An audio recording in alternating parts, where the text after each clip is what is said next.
Peacemaking Principles, Unit 3, Lesson 4.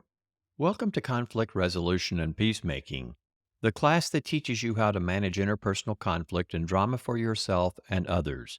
I'm your instructor, David Lowry. If you've been listening to these podcasts using Blackboard, here's a pro tip to help you better enjoy the podcast. Click the Follow This link and let it take you to the website archive. It will allow you to view our podcast in full screen. You can also view the script and set the video to display captions along with the slides. It's very versatile and it makes learning easier. So if you haven't already tried it, give it a try. When should you become involved in conflicts or drama? The decision to become involved in the affairs of another is always a personal one that should be based on the context and circumstances of a situation. Even so, we'd like to offer Peacemaker some practical ideas that we believe are helpful.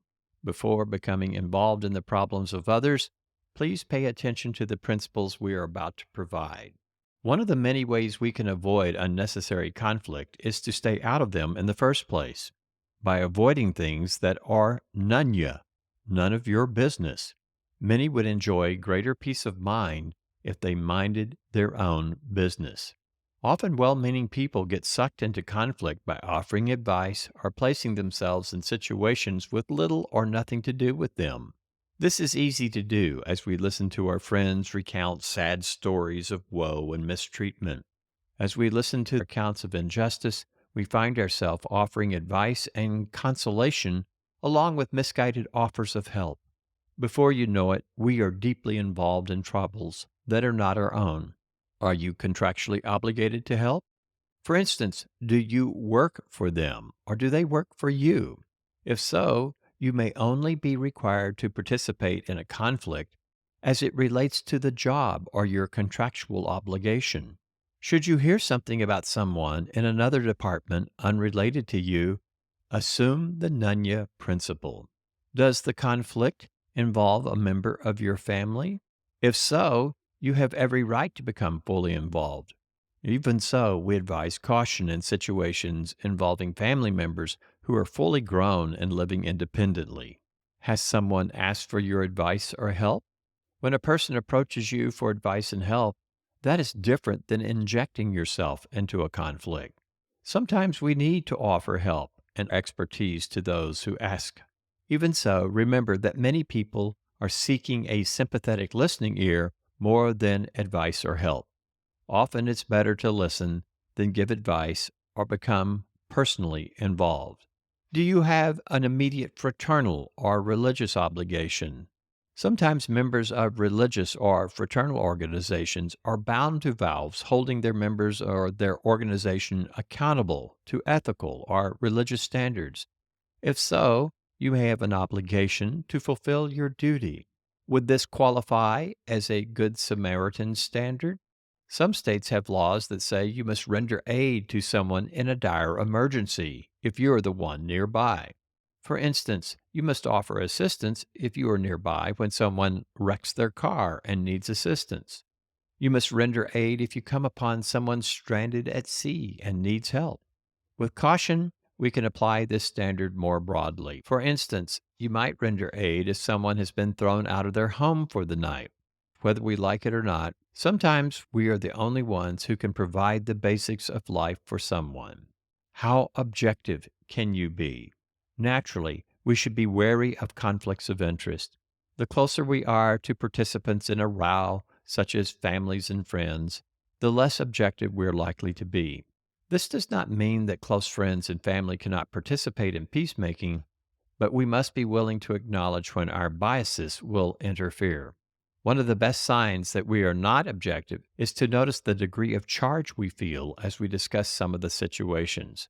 Objectivity will be challenging if discussing the conflict creates a negative charge. Now that we've discussed the importance of desensitization and the decisive role of interpersonal perceptions, and offered some objective rules for deciding whether or not to become involved in assisting with a dispute, we'd like to provide some general peacemaking principles based on our earlier discussions. Number 1, the importance of desensitization.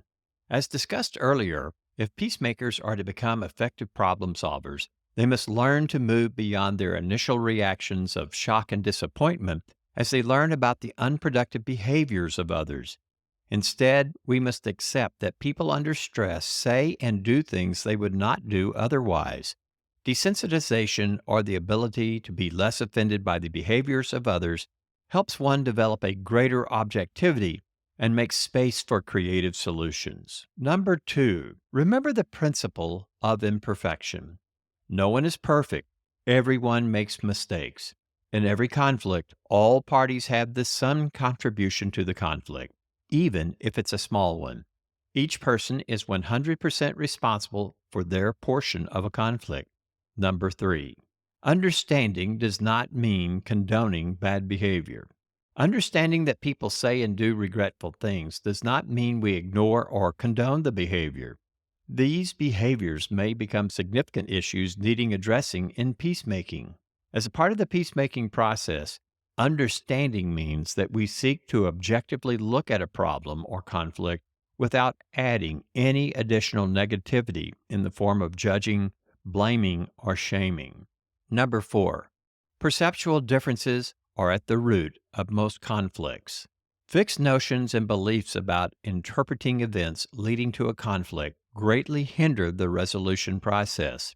A peacemaker's ability to recognize that most stressful situations have an infinity of alternate perceptual interpretations can open the door for imaginative solutions under challenging conditions. Number 5, objectivity is the goal. Objectivity is the ability of a peacemaker to describe actions in such a way as to remove blame, shame, and other emotional connotations. The more objectivity a peacemaker brings to a situation, the greater the likelihood of de escalating negative emotions associated with the conflict. Peacemakers become more objective as they learn to eliminate value laden words filled with judgment and replace them with concrete and descriptive terms. Number 6, be aware of the power of cognitive dissonance. Because the principle of cognitive dissonance, there's a great need for people to view themselves in a favorable light. The need for positive internal consistency makes it difficult for many, if not most, to admit to committing behaviors that would violate this view of self. Number 7, don't forget the impact of selective remembrance. People tend to remember things in a way that resonates with their self-view. This need for internal consistency often objectively compromises their memory. That two different people relate an incident differently does not mean that one or both is lying. Instead, it suggests the difficulty people naturally have when facing conflict and bringing stressful events to mind. Number 8, think carefully before agreeing to help resolve drama and conflict. Before becoming involved in the affairs of others, it's a good idea to mentally review the basic principles related to rendering help and remain objective. It's good to be a willing peacemaker. At the same time, peacemakers must be aware of their biases and interpersonal perceptions. In this series of lessons, we have discussed the need for emotional desensitization, the role of interpersonal perceptions, and general principles for considering when one should become involved in resolving a dispute. We have noted that at the root of all conflicts, one often finds profound perceptual differences impacting the participants' expectations. An ability to spot these perceptual differences usually opens the door for the resolution process. This concludes this series of lessons on the role of perceptual differences in interpersonal conflict. Thank you for listening, and we invite you to download a copy of today's script so that you might complete a short quiz over the podcast and begin writing your essay over these lessons.